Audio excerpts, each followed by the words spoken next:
അസ്സലാമു അലൈക്കും. എല്ലാ മാന്യ പ്രേക്ഷകർക്കും മുസ്ലിം വിശ്വാസം എന്ന ഈ ചാനലിലേക്ക് സ്വാഗതം. ഈ ചാനലിനെ കുറിച്ച് ഇതുവരെയും അറിയാത്തവർക്കായി കുറച്ച് കാര്യങ്ങൾ പറയാം.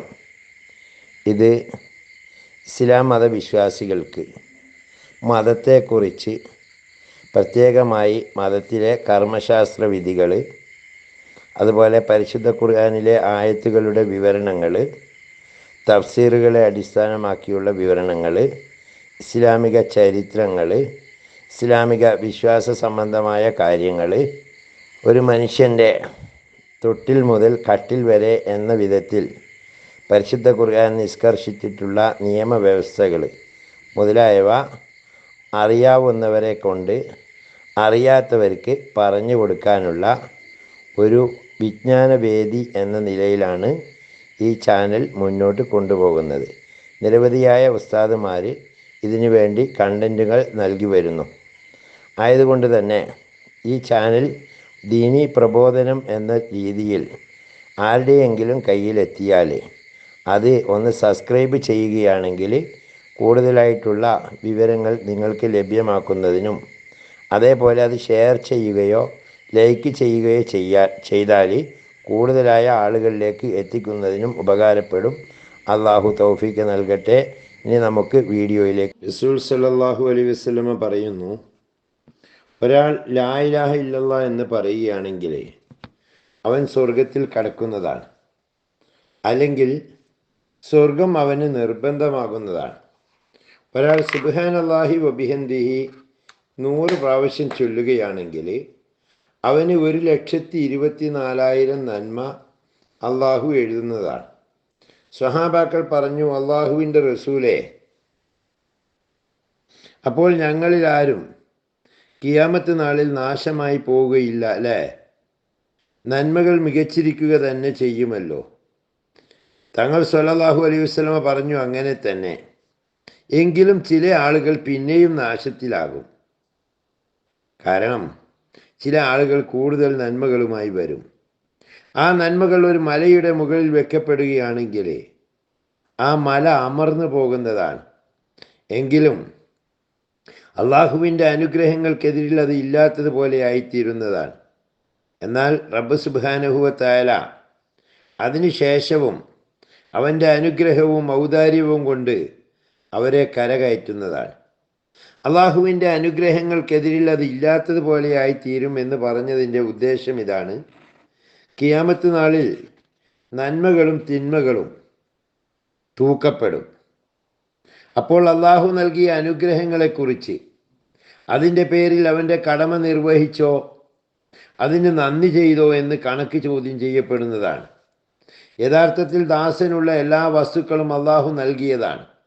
എല്ലാ വസ്തുക്കളുടെ പേരിലും അവന് കടമയുണ്ട്. ആ കടമ നിർവഹിച്ചോ എന്നതിനെക്കുറിച്ച് ചോദ്യമുണ്ടാകും. യുസ്ബിഹു അലാ കുല്ലി സുലാമ മിൻ അഹദിക്കും സദഖ. റസൂൽ സല്ലല്ലാഹു അലൈഹി വസല്ലമ പറയുന്നു, ഓരോ ദിവസവും പ്രഭാതമായാൽ ഓരോ മനുഷ്യൻ്റെയും എല്ലാ സന്ധികൾക്കും ഓരോ സദഖ നിർബന്ധമാകുന്നതാണ്. മറ്റൊരു ഹദീസിൽ ഒരു മനുഷ്യനിൽ 360 സന്ധികളുണ്ട്. ഓരോ സന്ധിക്കും ഒരു സദഖ കടമയാകുന്നതാണ്. അതായത് മരണത്തോട് തുല്യമായ ഉറക്കത്തിന് ശേഷം പുതുജീവൻ നൽകുകയും അവയവങ്ങളെല്ലാം സുരക്ഷിതമായി വെക്കുകയും ചെയ്യുന്നതിന് നന്ദിയായിട്ട് അപ്രകാരം ചെയ്യണം. സ്വഹാബാക്കൾ ചോദിച്ചു, ദിവസവും ഇത്രമാത്രം സദഖ ചെയ്യുന്നതിന് ആർക്കാണ് റസൂലെ കഴിയുക? നബി സല്ലല്ലാഹു അലൈഹി വസല്ലമ പറഞ്ഞു, എല്ലാ തസ്ബീഹും സദഖയാണ്, എല്ലാ തക്ബീറും സദഖയാണ്, ലാ ഇലാഹ ഇല്ലല്ലാഹ് ഒരു പ്രാവശ്യം പറയുന്നത് സദഖയാണ്, അല്ലാഹു അക്ബർ പറയുന്നത് സദഖയാണ്, വഴിയിൽ നിന്നും ഉപദ്രവകരമായ വസ്തുക്കളെ നീക്കിക്കളയുന്നതും സദഖയാണ്. ഇങ്ങനെ വളരെ കൂടുതൽ കാര്യങ്ങളെ സദഖയുടെ കൂട്ടത്തിൽ എണ്ണിപ്പറഞ്ഞു. ഇതുപോലെ മനുഷ്യനിൽ അല്ലാഹു ചെയ്തിരിക്കുന്ന അനുഗ്രഹങ്ങളെ വിവരിക്കുന്ന അനേകം ഹദീസുകളുണ്ട്. കൂടാതെ ഭക്ഷണം, പാനീയങ്ങൾ, സുഖം, വിശ്രമം എന്നിങ്ങനെ എല്ലാ സമയത്തും അള്ളാഹു ചെയ്തുകൊണ്ടിരിക്കുന്ന അനുഗ്രഹങ്ങൾ വളരെ അധികമുണ്ട്. പരിശുദ്ധ ഖുർആനിലെ സൂറത്ത് തകാസുറിൽ പറയുന്നു, സുമ്മല തുസ്അലുന്ന യൗമഇദിൻ അനിൻ നഈം. അള്ളാഹു ചെയ്തിരിക്കുന്ന എല്ലാ നിയമത്തുകളെക്കുറിച്ചും ഖിയാമത്ത് നാളിൽ ചോദ്യം ചെയ്യപ്പെടുന്നതാണ്. ഇബ്നു അബ്ബാസ് റളിയല്ലാഹു അൻഹു പറയുന്നു, ശരീരം, ചെവി, കണ്ണ് തുടങ്ങിയവയുടെ സുഖനിലയെക്കുറിച്ചും ചോദ്യം ചെയ്യപ്പെടുന്നതാണ്. അള്ളാഹു അവൻ്റെ കരുണ കൊണ്ട് നൽകിയ ഈ അനുഗ്രഹങ്ങളെ അള്ളാഹുവിൻ്റെ തൃപ്തിക്ക് വേണ്ടി ഏത് മാർഗത്തിൽ ചെലവഴിച്ചു, അതല്ല നാൽക്കാലികളെ പോലെ വയറ് നിറക്കുന്നതിന് വേണ്ടി മാത്രം ചെലവഴിച്ചോ എന്ന് ചോദ്യം ചെയ്യപ്പെടും. അപ്രകാരം സൂറത്ത് ഇസ്രായേൽ പറയുന്നു, ഇന്ന സമഅ വൽ ബസറ വൽ ഫുആദ കുല്ലുൻ ഉലൈക കാന അൻഹു മസ്ഊല. കാത്, കണ്ണ്, ഹൃദയം എന്നിവയെല്ലാം ഏത് കാര്യങ്ങൾക്ക് വേണ്ടി വിനിയോഗിച്ചുവെന്ന് ചോദിക്കപ്പെടുന്നതാണ്. റസൂൽ സല്ലല്ലാഹു അലൈഹി വസല്ലം അരുളുന്നു, അള്ളാഹു നൽകിയിരിക്കുന്ന വലിയ സമ്പത്തായ മനസ്സമാധാനം, ശരീരസുഖം എന്നിവയും ചോദ്യം ചെയ്യപ്പെടുന്ന നിയമത്തുകളിൽപ്പെട്ടതാണ്. മുജാഹിദ് റളിയല്ലാഹു അൻഹു പറയുന്നത്, ദുനിയാവിലുള്ള എല്ലാ രസങ്ങളും നിയമത്തിൽപ്പെട്ടതാണ്, അതിനെക്കുറിച്ചും ചോദ്യമുണ്ടാകുന്നതാണ്, ആരോഗ്യവും അതിൽപ്പെട്ടതാണ് എന്ന് അലി റളിയല്ലാഹു അൻഹു പറയുന്നു. പിന്നീട്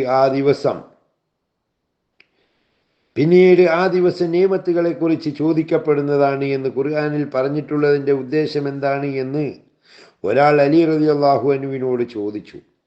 ഗോതമ്പ് റൊട്ടിയും തണുത്ത വെള്ളവുമാണ്. താമസിക്കുന്ന വീടിനെക്കുറിച്ചും ചോദ്യം ചെയ്യപ്പെടുമെന്ന് അദ്ദേഹം അതിനുത്തരം നൽകി. ഒരു ഹദീസിൽ വരുന്നു, മേൽപ്പറഞ്ഞ ആയത്തിറങ്ങിയപ്പോൾ ചില സഹാബാക്കൾ ചോദിച്ചു, അള്ളാഹുവിൻ്റെ റസൂലേ, ഏത് നിയമത്തിനെ കുറിച്ചാണ് ചോദിക്കപ്പെടുന്നത്? നമുക്കാണെങ്കിൽ അരവിശപ്പിനുള്ള റൊട്ടി കിട്ടുന്നു, അതും തൊലി ഗോതമ്പിൻ്റെതാണ്. വയറ് നിറയെ ആഹാരത്തിനുള്ള റൊട്ടി പോലും കിട്ടുന്നില്ല. അപ്പോൾ വഹി ഇറങ്ങി, എന്താ, നിങ്ങൾ കാലിൽ ചെരുപ്പ് ധരിക്കുകയും തണുത്ത വെള്ളം കുടിക്കുകയും ചെയ്യുന്നില്ലേ? അതും അള്ളാഹുവിൻ്റെ നിയമത്തിൽപ്പെട്ടതാണ്. ഒരു ഹദീസിൽ വരുന്നു, ഈ ആയത്തിറങ്ങിയപ്പോൾ ചില സഹാബാക്കൾ ചോദിച്ചു, അള്ളാഹുവിൻ്റെ റസൂലെ, ഏത് നിയമത്തുകളെ കുറിച്ചാണ് ചോദിക്കപ്പെടുന്നത്? ഈത്തപ്പഴം, വെള്ളം എന്നീ രണ്ട് സാധനങ്ങൾ മാത്രം തിന്നുന്നതിനും കുടിക്കുന്നതിനും കിട്ടുന്നു. ഞങ്ങളുടെ വാളുകൾ ജിഹാദിന് വേണ്ടി എല്ലാ സമയത്തിലും തോളുകളിൽ തന്നെ കിടക്കുന്നു. മാറി മാറി ശത്രുക്കൾ എതിരിലുണ്ട്. അത് കാരണത്താൽ ഈ രണ്ട് സാധനങ്ങളും തന്നെ സമാധാനത്തോടു കൂടി കഴിക്കാൻ ഞങ്ങൾക്ക് കഴിയുന്നില്ല. അപ്പോൾ അള്ളാഹിൻ്റെ റസൂല് പറഞ്ഞു, അടുത്തു തന്നെ നിയമത്തുകളെല്ലാം ധാരാളമായി ഉണ്ടാകുന്നതാണ്. റസൂൽ സല്ലല്ലാഹു അലൈഹി വസല്ലം പറയുന്നു, ഖിയാമത്ത് നാളിൽ ഏതെല്ലാം നിയമത്തുകളെ കുറിച്ച് ചോദിക്കപ്പെടുമോ അതിൽ ആദ്യത്തേത്, നാം നിനക്ക് ശരീരത്തിന് ആരോഗ്യം നൽകുകയും തണുത്ത വെള്ളം കുടിപ്പിക്കുകയും ചെയ്തു എന്നതാണ്. അതായത് ആരോഗ്യം കിട്ടിയതിൻ്റെ കടമ നിർവഹിച്ചോ, അതിൽ അള്ളാഹുവിൻ്റെ തൃപ്തിക്ക് വേണ്ടി എന്ത് സേവനം ചെയ്തു. തണുത്ത വെള്ളം കിട്ടുന്നതും വലിയ നിയമത്താണ്. അത് കിട്ടാൻ പ്രയാസമായ സ്ഥലത്തുള്ളവരോട് ചോദിച്ചാൽ അത് അതിരില്ലാത്ത നിയമത്താണെന്ന് മനസ്സിലാകുന്നതാണ്. എന്നാൽ നമുക്ക് ആ മഹത്തായ അനുഗ്രഹങ്ങളെക്കുറിച്ച് ശ്രദ്ധയേയില്ല. അതുകൊണ്ട് നാം അതിന് നന്ദി കാണിക്കുകയോ അതിൻ്റെ കടമ നിർവഹിക്കുകയോ ചെയ്യുന്നില്ല. ഒരു ഹദീസിൽ വരുന്നു, ചോദ്യം ചെയ്യപ്പെടുന്ന നിയമത്തുകൾ വയറ് നിറക്കുന്ന റൊട്ടിക്കഷ്ണങ്ങളും ദാഹം തീർക്കുന്ന വെള്ളവും ശരീരം മറക്കുന്ന വസ്ത്രങ്ങളുമാണ്. ഒരിക്കൽ ഉച്ച സമയത്ത് കഠിനമായ വെയിലത്ത് അബൂബക്കർ സിദ്ദീഖ് റളിയല്ലാഹു അൻഹു വളരെ ക്ഷമത്തോടു കൂടി വീട്ടിൽ നിന്നും പുറപ്പെട്ട് പള്ളിയിലെത്തി. ഉമർ റളിയല്ലാഹു അൻഹു അവർകളും അതേ അവസ്ഥയിൽ തന്നെ പള്ളിയിലെത്തിയിരുന്നു. അബൂബക്കർ റളിയല്ലാഹു അൻഹു പള്ളിയിൽ ഇരിക്കുന്നത് കണ്ടിട്ട്, നിങ്ങൾ ഈ സമയത്ത് ഇവിടെ എന്തിനാണ് വന്നത് എന്ന് ഉമർ റളിയല്ലാഹു അൻഹു ചോദിച്ചു. വിശപ്പിൻ്റെ കാഠിന്യം അസഹനീയമായി എന്ന് മറുപടി. അപ്പോൾ അല്ലാഹുവിൽ സത്യമായി ഇതേ കാര്യം തന്നെയാണ് എന്നെയും ഇപ്പോൾ ഇവിടെ വരുന്നതിന് നിർബന്ധമാക്കിയത് എന്ന് ഉമർ റളിയല്ലാഹു അൻഹു അവർകളും പറഞ്ഞു. ഈ രണ്ട് മഹാത്മാക്കളും ഇപ്രകാരം സംഭാഷണം നടത്തിക്കൊണ്ടിരിക്കെ അള്ളാഹിൻ്റെ റസൂൽ അവിടെ സന്നിഹിതരായി. അവർ രണ്ടുപേരെയും കണ്ടിട്ട്, നിങ്ങൾ ഈ സമയത്ത് എന്തിനാണ് വന്നതെന്ന് തങ്ങൾ ചോദിച്ചു. അവർ പറഞ്ഞു, അള്ളാഹുവിൻ്റെ റസൂലെ, വിശപ്പ് സഹിക്കവയ്യാതെ പുറപ്പെട്ടതാണ്. അപ്പോൾ നബി തങ്ങൾ പറഞ്ഞു, ഇതേ വിഷമത്തിൽ തന്നെയാണ് ഞാനും വന്നത്. പിന്നീട് 3 പേരും ഒരുമിച്ച് അബൂ അയ്യൂബുൽ അൻസാരി റളിയല്ലാഹു അൻഹുവിൻ്റെ വീട്ടിലെത്തിയപ്പോൾ അദ്ദേഹം വീട്ടിലുണ്ടായിരുന്നില്ല.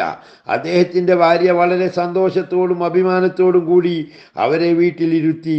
അബൂ അയ്യൂബ് എവിടെ പോയി എന്ന് തങ്ങൾ ചോദിച്ചപ്പോൾ, എന്തോ ആവശ്യത്തിന് വെളിയിൽ പോയിരിക്കുകയാണ്, ഇപ്പോൾ തന്നെ വരുമെന്നവർ പറഞ്ഞു. അതിനിടയിൽ അബൂ അയ്യൂബ് റളിയല്ലാഹു അൻഹു അവർകളും വന്നെത്തി. വളരെ സന്തോഷത്തോടു കൂടി ഒരു വലിയ കുല ഈത്തപ്പഴം അടർത്തിക്കൊണ്ടുവന്നു. തങ്ങൾ പറഞ്ഞു, കുല മുഴുവൻ എന്തിനാണ് അടർത്തിയത്? ഇതിൽ പച്ചയും പകുതി പഴുത്തതുമെല്ലാം ഉണ്ടല്ലോ, പഴുത്തത് മാത്രം തിരിഞ്ഞ് അടർത്തിയാൽ മതിയായിരുന്നല്ലോ. അദ്ദേഹം പറഞ്ഞു, എല്ലാ തരത്തിൽപ്പെട്ടതുമുണ്ടെങ്കിലും ഇഷ്ടപ്പെട്ടത് കഴിക്കാമല്ലോ എന്ന് വിചാരത്തിലാണ് കൊണ്ടുവന്നത്. ചിലപ്പോൾ പഴുത്തതിനേക്കാൾ പകുതി പഴുത്തത് കൂടുതൽ ഇഷ്ടമായിരിക്കും. അദ്ദേഹം ഈത്തപ്പഴക്കുല മുന്നിൽ വെച്ചിട്ട് വേഗത്തിൽ പോയി ഒരാട്ടിൻകുട്ടിയെ അറുത്ത് അതിവേഗം അതിൽ നിന്ന് കുറച്ചെടുത്ത് പൊരിക്കുകയും കുറച്ച് കറി വെക്കുകയും ചെയ്തു കൊണ്ടുവന്നു. റസൂൽ സല്ലല്ലാഹു അലൈഹി വസല്ലം ഒരു റൊട്ടിയിൽ കുറച്ച് ഇറച്ചിയും വെച്ച് അയ്യൂബ് റളിയല്ലാഹു അൻഹുവിൻ്റെ കയ്യിൽ കൊടുത്തിട്ട്, ഇത് ഫാത്തിമയുടെ അടുക്കൽ എത്തിക്കുക, അവർക്കും പല ദിവസമായി ഒന്നും കിട്ടിയിട്ടില്ല എന്ന് കൽപ്പിച്ചു. അദ്ദേഹം ഉടൻ തന്നെ അത് എത്തിച്ചിട്ട് വരികയും അവരെല്ലാവരും ആഹാരം കഴിച്ച് സന്തുഷ്ടരാവുകയും ചെയ്തു. അതിനുശേഷം റസൂൽ സല്ലല്ലാഹു അലൈഹി വസല്ലമ പറഞ്ഞു, ഇതാ നോക്കൂ, ഇത് അള്ളാഹുവിൻ്റെ അനുഗ്രഹമാണ്. റൊട്ടി, ഇറച്ചി, പച്ചയും പഴുത്തതുമായ എല്ലാ തരത്തിൽപ്പെട്ട ഈത്തപ്പഴങ്ങളുമുണ്ട്. ഇത്രയും പറഞ്ഞിട്ട് നബിയുടെ പരിശുദ്ധ നയനങ്ങളിൽ നിന്നും കണ്ണീരൊലിക്കാൻ തുടങ്ങി. എന്നിട്ട് തങ്ങൾ പറഞ്ഞു, എൻ്റെ ശരീരം ഏതൊരുവൻ്റെ പിടിവിലാണോ, അങ്ങനെയുള്ള അള്ളാഹുവിൽ സത്യമായി ഈ നിയമത്തുകളെക്കുറിച്ച് ഖിയാമത്ത് നാളിൽ ചോദ്യമുണ്ടാകുന്നതാണ്. എത്രമാത്രം വലിയ വിഷമാവസ്ഥയ്ക്ക് ശേഷമാണ് ഈ സാധനങ്ങൾ കിട്ടിയത് എന്ന നിലയിൽ സ്വഹാബാക്കൾക്ക് ഹൃദയത്തിന് വലിയ ഭാരവും ചിന്തയും ഉണ്ടായി. അതായത് ഇത്രയും വിഷമിച്ച അവസ്ഥയിലാണ് ഈ സാധനങ്ങൾ കിട്ടിയത്, ഇതിനെപ്പറ്റിയും കണക്ക് ചോദ്യമുണ്ടാകുമോ എന്നായിരുന്നു അവരുടെ വിഷമം. തങ്ങൾ പറഞ്ഞു, അള്ളാഹുവിനോട് നന്ദി കാണിച്ചു കൊണ്ടിരിക്കൽ അത്യന്താപേക്ഷിതമാണ്. ഇത്തരത്തിലുള്ള സാധനങ്ങൾ കൈവച്ചാൽ ബിസ്മില്ലാഹി ചൊല്ലുകയും ആഹാരം കഴിഞ്ഞാൽ അൽഹംദുലില്ലാഹി അല്ലദീ ഹുവ അശ്ബഹന വഅർവാന വഅന്നമാലൈന വഅഫ്ളൽ എന്ന് ചൊല്ലുകയും ചെയ്യുക. സർവസ്തുതിയും അള്ളാഹുവിനാണ്. അവൻ നമുക്ക് വയറ് നിറയെ ആഹാരം നൽകുകയും നമുക്ക് അനുഗ്രഹം ചെയ്യുകയും വളരെ കൂടുതൽ നൽകുകയും ചെയ്തു. ഈ ദുആ ഓതൽ നന്ദി കാണിക്കുന്നതിന് മതിയായതാണ്. മേൽപ്പറഞ്ഞ രീതിയിലുള്ള സംഭവങ്ങൾ പല പ്രാവശ്യം ഉണ്ടായതായി വിവിധ ഹദീസുകളിൽ പറഞ്ഞിട്ടുണ്ട്. ഒരു പ്രാവശ്യം അബൂ ഹംസ മാലിക് ഇബ്നു തഹിയാൻ റളിയല്ലാഹു അൻഹുവിൻ്റെ വീട്ടിലും തങ്ങൾ പോയതായ ഒരു സംഭവം ഉണ്ടായിട്ടുണ്ട്. ഇത്തരം സംഭവം മറ്റൊരു സഹാബിയുമായിട്ടും ഉണ്ടായിട്ടുണ്ട്. അദ്ദേഹത്തെ വാഖിഫി എന്നാണ് വിളിക്കപ്പെടുന്നത്. ഉമർ റളിയല്ലാഹു അൻഹു ഒരു മനുഷ്യൻ്റെ അടുത്തുകൂടി കടന്നുപോയി. അയാൾ കുഷ്ഠരോഗിയും അന്ധനും ബധിരനും ഊമയുമായിരുന്നു. അദ്ദേഹം കൂട്ടത്തിലുണ്ടായിരുന്നവരോട് ചോദിച്ചു, നിങ്ങൾ ഈ മനുഷ്യനിൽ അള്ളാഹുവിൻ്റെ വല്ല നിയമത്തുകളും കാണുന്നുണ്ടോ? ജനങ്ങൾ പറഞ്ഞു, ഇയാളിൽ എന്ത് നിയമത്താണുള്ളത്? ഉമർ റളിയല്ലാഹു അൻഹു ചോദിച്ചു, എന്താ ഇയാൾക്ക് എളുപ്പമായി മൂത്രമൊഴിക്കാൻ സാധിക്കുന്നില്ലേ? അബ്ദുല്ലാഹി ഇബ്നു മസ്ഊദ് റളിയല്ലാഹു അൻഹു പറയുന്നു, ഖിയാമത്ത് നാളിൽ 3 സ്ഥലങ്ങളുണ്ടായിരിക്കും. ഒരു സ്ഥലത്ത് നന്മകളെക്കുറിച്ചുള്ള ഹിസാബ്, രണ്ടാമത്തെ സ്ഥലത്ത് നിയമത്തുകളെക്കുറിച്ചുള്ള ഹിസാബ്, മൂന്നാമത്തെ സ്ഥലത്ത് പാപങ്ങളെക്കുറിച്ചുള്ള വിചാരണയുമായിരിക്കും. അപ്പോൾ നന്മകളെല്ലാം നിയമത്തുകൾക്ക് പകരമായി പോവുകയും പാപങ്ങൾ അവശേഷിക്കുകയും ചെയ്യുന്നതാണ്. അപ്പോൾ അവൻ അള്ളാഹുവിൻ്റെ ഔദാര്യത്തിന് കീഴിൽ മാത്രമായിരിക്കും. മേൽപ്പറഞ്ഞതിൻ്റെ എല്ലാം ഉദ്ദേശം ഇതാണ്: എല്ലാ സമയത്തും എല്ലാ ശ്വാസത്തിലും മനുഷ്യൻ്റെ മേൽ ഉണ്ടായിക്കൊണ്ടിരിക്കുന്ന അള്ളാഹുവിൻ്റെ നിയമത്തുകൾക്ക് അവൻ നന്ദി കാണിച്ചു കൊണ്ടേയിരിക്കുകയും അതിൻ്റെ കടമ നിർവഹിച്ചു കൊണ്ടിരിക്കുകയും ചെയ്യുക എന്നത് മനുഷ്യന് ഒഴിച്ചുകൂടാൻ പാടില്ലാത്തതാണ്. എത്രമാത്രം നന്മ ചെയ്യാൻ കഴിയുമോ അത് കരസ്ഥമാക്കുന്ന വിഷയത്തിൽ അല്പമായ കുറവും വരുത്തരുത്. അത് കൂടിപ്പോയി എന്ന വിചാരവും ഒരിക്കലും ഉണ്ടാകരുത്. അവിടെ എത്തുമ്പോൾ നമ്മുടെ കണ്ണ്, മൂക്ക്, ചെവി, ശരീരത്തിലെ മറ്റവയവങ്ങൾ എന്നിവ കൊണ്ട് ഏതെല്ലാം തരത്തിലുള്ള പാപങ്ങളാണ് ചെയ്തിരിക്കുന്നത് എന്നറിയാൻ ഇടയാകുന്നതാണ്. എന്നാൽ ഇന്ന് നാം അത് പാപമായി മനസ്സിലാക്കിയിരിക്കുകയില്ല. റസൂൽ സല്ലല്ലാഹു അലൈഹി വസല്ലമ പറയുന്നു, നിങ്ങളിൽ നിന്ന് ആരും തന്നെ ഖിയാമത്ത് നാളിൽ അള്ളാഹുവിൻ്റെ സന്നിധിയിൽ ഹാജരാക്കപ്പെടാതെ ഇല്ല. അന്ന് നിങ്ങളുടെ ഇടയിൽ ഒരു മറയും ഉണ്ടായിരിക്കുകയില്ല, ഒരു പരിഭാഷകനുമില്ല, വക്കീലോ മറ്റോ ഉണ്ടായിരിക്കുകയില്ല. വലതുഭാഗത്ത് നോക്കിയാൽ തൻ്റെ പ്രവൃത്തികളുടെ കൂമ്പാരമാണ്, ഇടതുഭാഗത്ത് നോക്കിയാലും അതേ കാഴ്ച തന്നെ. നല്ലതോ ചീത്തയോ ആയ ഏതെല്ലാം പ്രവൃത്തികൾ ചെയ്തിരിക്കുന്നുവോ അതെല്ലാം കൂട്ടത്തിലുണ്ടായിരിക്കും, നരകാഗ്നി മുന്നിലുണ്ടായിരിക്കും. അതുകൊണ്ട് കഴിവനുസരിച്ച് സദക്ക മൂലം നരകാഗ്നിയെ തടയുക. അത് ഒരു ഈത്തപ്പഴത്തിൻ്റെ കഷ്ണം കൊണ്ടാണെങ്കിലും ശരി.